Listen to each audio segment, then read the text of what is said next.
అపురూప రూపాల అమ్మవమ్మ, నీ చంటి పాపనమ్మా, నీ కరుణ చూపుల కంటి పాపనమ్మా,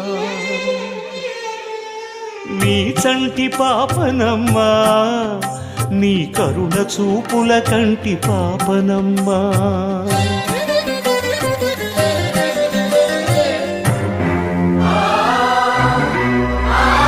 సృష్టి స్థితి ప్రళయ లీలా విలాసాల శృతుల సుస్వర ఝరుల రుచిర దరహాసాల లలిత సుగుణాల తొలి దళితవమ్మా,